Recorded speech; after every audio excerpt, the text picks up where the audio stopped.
Bueno, estamos con Chani Guyot, es un diseñador y periodista argentino, fue secretario general del diario La Nación, es también el fundador y CEO de Redacción, que es una de las startups de medios más premiadas de América Latina, y es también la casa donde vive DIRCOMSnet, así que es una conversación con un amigo.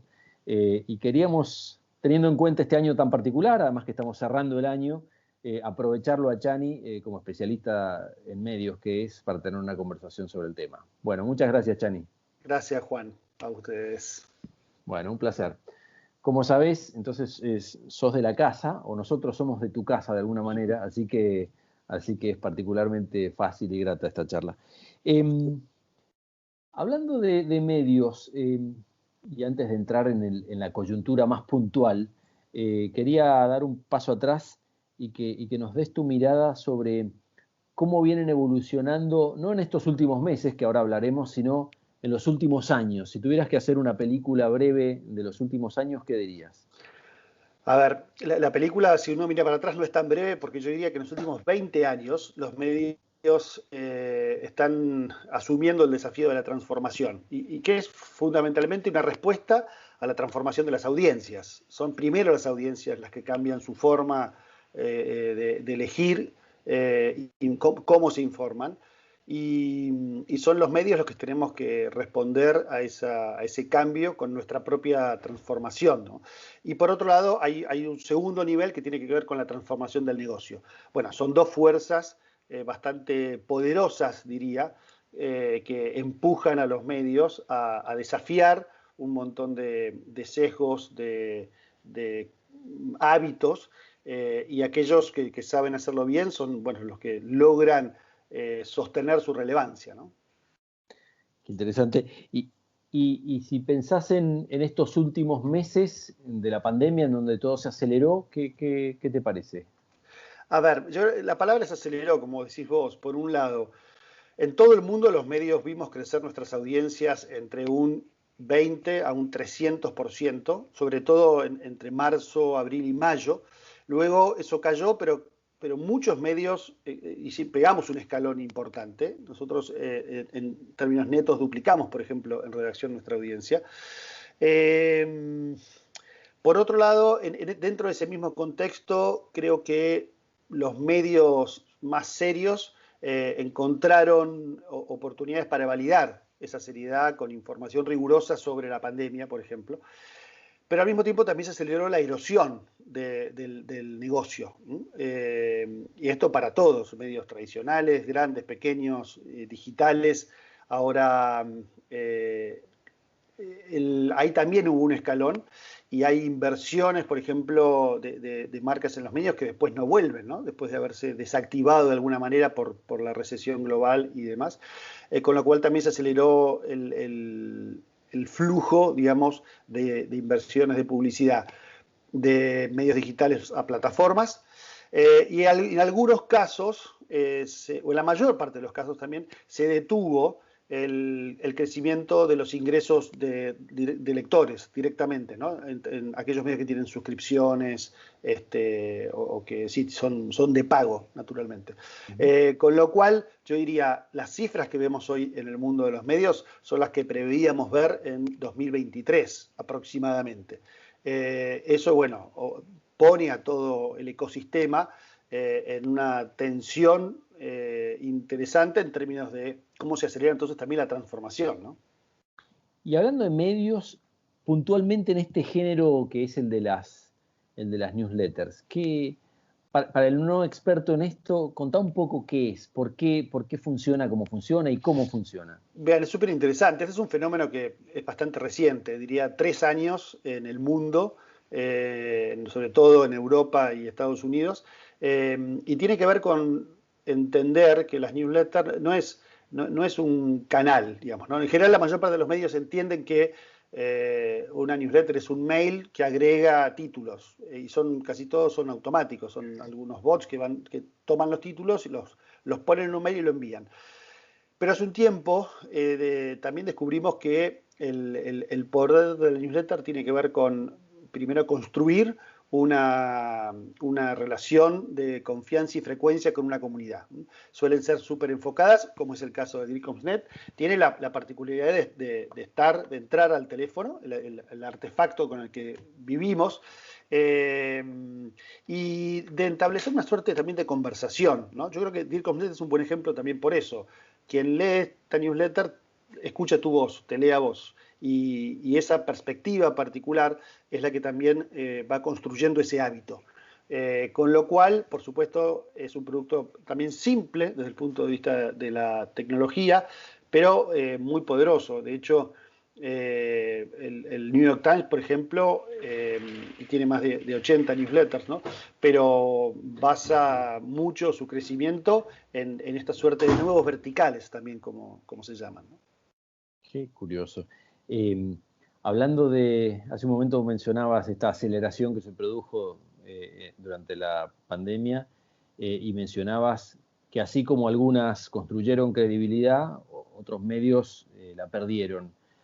En los casos en los que se perdió, ¿cómo se reconstruye esa confianza o esa credibilidad? A ver, es súper interesante apuntar que el partido de fondo se juega en términos de credibilidad y confianza, ¿no? De aquellos medios que logren sostener ese tipo de vínculo con su audiencia y medios que lo pierden. A mí me parece que la erosión del negocio también hizo que muchos medios necesitaran volumen, digamos, ¿no? Sobre todo por lo que se llama la publicidad programática automática. Entonces, el juego del volumen te lleva muchas veces a la cultura del clic, digamos, ¿no? Y está bastante demostrado que eso afecta seriamente el vínculo de credibilidad entre una audiencia y su medio.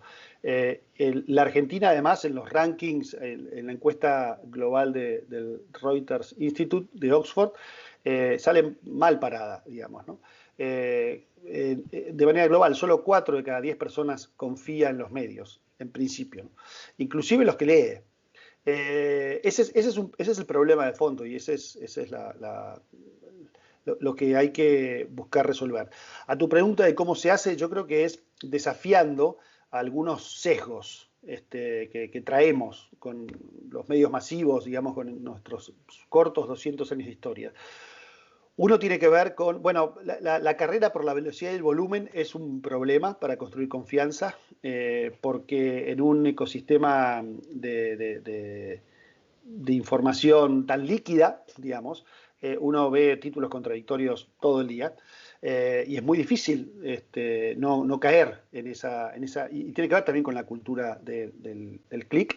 También hay que desafiar el sesgo de la negatividad, que está también muy instalado, ¿no? Cuando se habla del fenómeno de los news avoiders, la gente que evita las noticias, en la Argentina 45% de la audiencia digital sin corte etario, con lo cual si uno piensa en los jóvenes, esas cifras son más del 60%. El primer motivo que los jóvenes esgrimen es, bueno, porque impacta en mi estado de ánimo. Y el segundo sesgo, que para mí es el más interesante como proyecto también y como desafío, tiene que ver con el modelo broadcast, esta idea de que los medios son fundamentalmente una fábrica de contenidos y que producen contenidos y después se distribuye y después alguien allá afuera los consume, ¿no? Yo creo que ese paradigma no logra capturar el fenómeno más singular y particular de la cultura digital del siglo XXI, que tiene que ver con la participación, con el hecho de que las personas tienen voz y pueden expresar. Con lo cual, ahí yo creo que aquellos medios que aprenden a escuchar y que habilitan la participación de su audiencia en su periodismo, son los que tienen también nuevas oportunidades para reconstruir ese vínculo de confianza. Y en esto de escuchar a las audiencias, supongo que habrá en el mundo, quizá también en Argentina, no sé, experiencias particularmente exitosas de esto. ¿Se te viene a la cabeza alguna? A ver, yo creo que un gran modelo es el del Texas Tribune, ¿no? que asume de una manera muy completa esta idea de que los medios podemos ayudar y tenemos que ayudar a nuestras audiencias, que son ciudadanos, a tomar mejores decisiones como ciudadanos, ¿no? Y bueno, desde redacción nuestra búsqueda precisamente también es esa, ¿no? Y de ahí toda nuestras maneras de integrar la participación a través de buscando la opinión, la experiencia, la voz de los lectores, que luego se integra en un montón de notas, ¿no?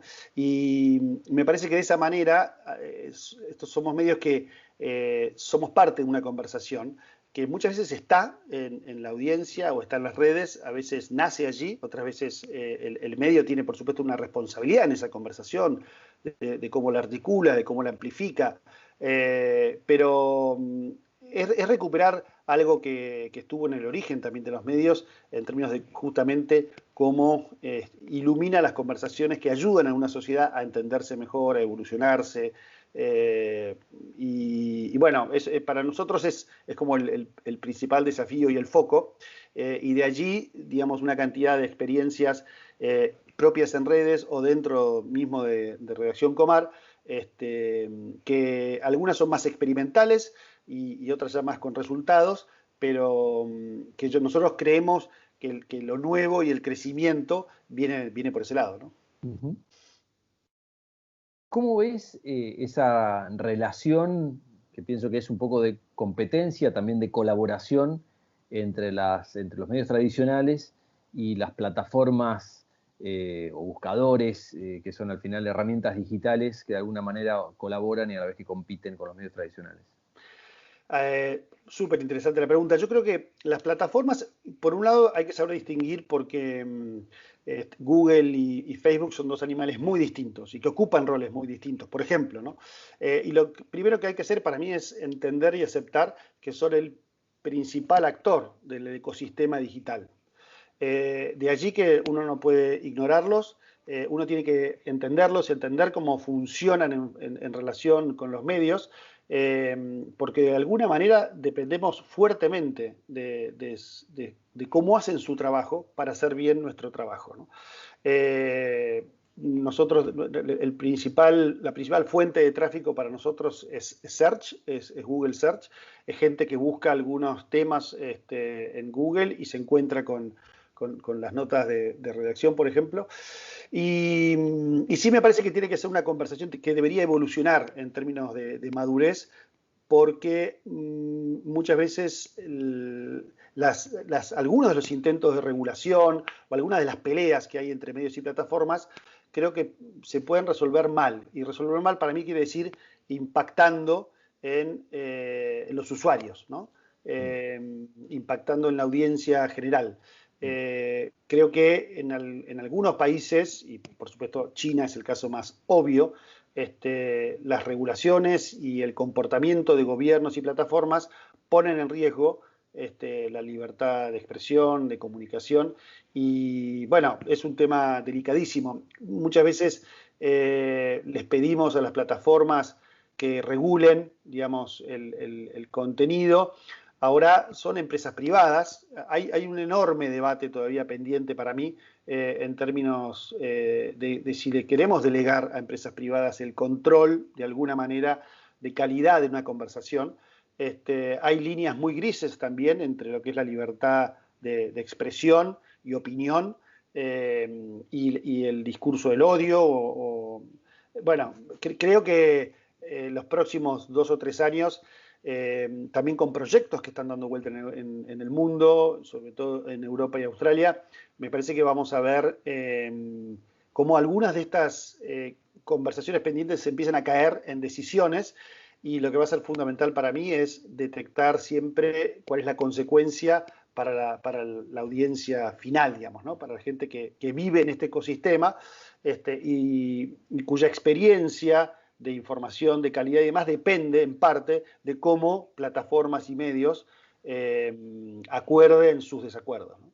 Sí, da la impresión además de que las plataformas no están del todo cómodas con este rol que se les asigna a veces de ser controladores de mensajes, porque al final es una enorme responsabilidad ser una empresa privada que al final termina diciendo qué mensaje es de odio, qué mensaje no es de odio, qué mensaje construye, qué mensaje destruye, ¿no? Eso es exactamente así, pero por otro lado, muchas veces los algoritmos son quienes están decidiendo sobre todo qué mostrarte, ¿no? Entonces yo creo que hay un área de trabajo fascinante y que se viene con, no sé, ya aparecerá si ya no existe, el doctorado en la ética de los algoritmos, ¿no? En esta idea de cómo entrenamos los algoritmos para que interpreten y tomen decisiones que no atenten contra la libertad de expresión, la información de calidad y demás. Gianni, cuando pienso en periodistas o en personas que hoy trabajan en los medios, siempre tiendo a hacer un contraste entre lo que me imagino que era un periodista hace 20 o 30 años y una persona que hoy produce contenido para medios. Me parece que se parecen, pero también se difieren muchísimo. ¿Cómo describirías a alguien que hoy produce para redacción o para cualquier medio contenido y cómo es el nuevo periodista? Es una buena pregunta. La versión corta para mí diría, por un lado hay habilidades del periodismo clásico que siguen siendo esenciales y yo creo que tienen que ser el punto de partida, ¿no? En términos de saber leer la realidad, saber leer entre líneas, saber interpretar, saber preguntar, saber investigar, escribir bien para quienes escriben. Casi todos escriben, aunque sean guiones o guiones de podcast o de video, digamos, la palabra, el texto está detrás de casi toda producción periodística. Y eso que es lo casi obvio y esencial, bueno, muchas veces uno se da cuenta por lo que ve en los medios que no existe. Luego hay todo un capítulo súper interesante en términos de cómo se entiende la experiencia de usuario, ¿no? Entonces, la gente que sabe de producto digital no es fácil encontrarla, pero es un perfil fundamental, digamos, ¿no? Porque al final, cuando estamos frente a un medio en la pantalla del teléfono o de la computadora, estamos experimentando ese periodismo. Entonces, allí hay un montón de pequeñas cosas que pueden convertir esa experiencia en algo mucho más interesante. Pero te diría que hay una habilidad blanda que es para mí la más importante.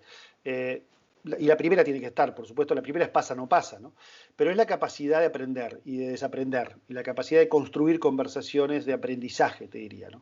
La verdad es que todos los medios hoy, por supuesto los startups, pero todos los medios hoy estamos obligados a desaprender y aprender, y a entender de qué manera la audiencia evoluciona, hacia dónde evoluciona, sobre todo porque, digamos, cuando uno piensa en audiencia sub 30, se da cuenta que, claro, están pasando cosas rarísimas. Twitch es una cosa rarísima. Y el otro día vi, por ejemplo, un debate sobre el Black Lives Matter en una sesión de Twitch, digamos, ¿no? ¿Eso es periodismo? Bueno, yo creo que eso es parte del futuro del periodismo, digamos, ¿no? Y por supuesto, mi hijo de 14 años lo vio antes de jugar a un juego y se quedó enganchado, y era una conversación de 8 minutos entre una estrella de la NBA, un periodista y demás. Bueno, yo creo que las fronteras del periodismo se van a correr, y las personas que las van a correr son estas personas que tengan esa capacidad para desaprender, aprender, experimentar, y además hacerlo de una manera colaborativa, porque no hay cabeza ni disciplina que logre abarcar, digamos, ¿no? la complejidad de este tipo de experiencias periodísticas. Con lo cual, bueno, hoy te diría, esas habilidades blandas son esenciales. Del lado de las empresas, a veces hay una mirada de los medios. Bueno, hay una mirada amateur, por lo pronto, porque del lado de las empresas no hay especialistas en medios.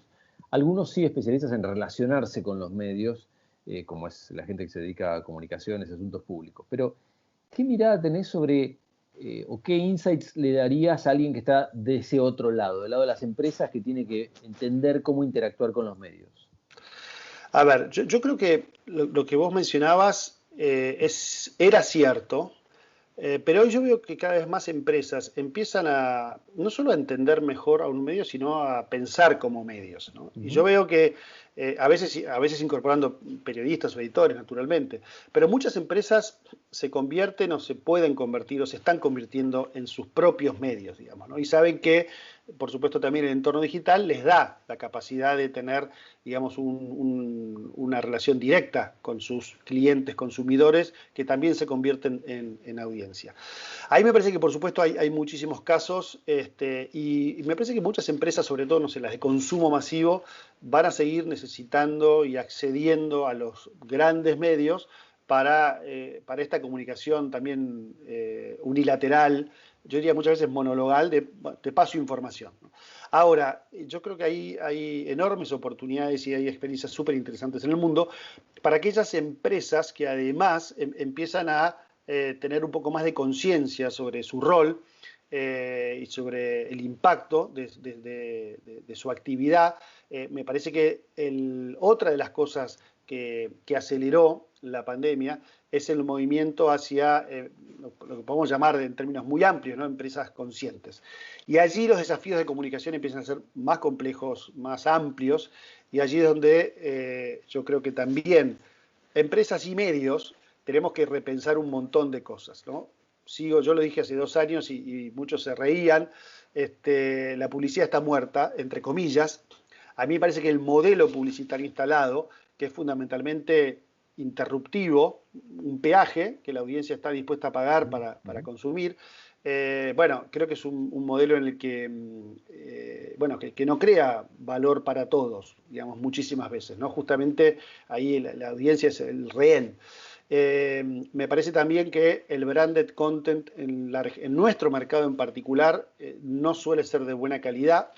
Entonces es las viejas publinotas con un nombre mucho más interesante, si se quiere, pero es una suerte de autoengaño en el que todos sabemos, que todo el mundo sabe que eso está pagado por la empresa. Y yo creo que hay un entendimiento antiguo también en términos de creer que en esos experimentos, digamos, hay que simplemente darle la voz a la empresa de lo que quiere la empresa hablar, digamos, ¿no? Y yo creo que en realidad los medios podemos hacer un trabajo mucho mejor para ayudar a las empresas a entender qué es de lo que la gente quiere escuchar, digamos, ¿no? ¿Cuáles son los temas de relevancia para la audiencia? Se supone, si hacemos bien nuestro trabajo, es que conocemos muy bien a nuestra audiencia y entendemos también sus criterios de relevancia. Bueno, trazar esa diagonal me parece que construye modelos mucho más virtuosos, en donde hay beneficios, por supuesto, para la marca, para el medio, pero también para la audiencia, ¿no? Es tremendo desafío, se necesitan medios y marcas maduros. La audiencia ya está, la audiencia siempre está mucho mejor preparada y va mucho más rápido que las marcas y los medios, pero me parece que se trata también de encontrar esos actores que estén preparados, ¿no? El modelo para mí del ducto, de utilizar a un medio simplemente para presentarle, yo creo que ese es un modelo que está muy en riesgo, además porque cada vez hay otras opciones más baratas, más rápidas y más eficientes, ¿no? Y además ese modelo publicitario es otra de las cosas que está impactando en la credibilidad y confianza, o en la falta de credibilidad y confianza. Con lo cual, para mí, digamos, no hay que desconectar el desafío de negocio de los medios del desafío editorial en términos de cómo se sostiene o se recupera la credibilidad con las audiencias. Muy bueno, Chani. Bueno, muchísimas gracias. Un placer la charla, como siempre. Gracias, Es la Juan. primera vez que la tenemos así Pública. grabándonos, pero pública, pero hemos hablado un montón de veces. Así es. Así que muchas gracias y en unos meses, como además vos sos de la casa, te convocamos de nuevo para seguir charlando. Muchas Siempre dispuesto. Gracias a vos. gracias.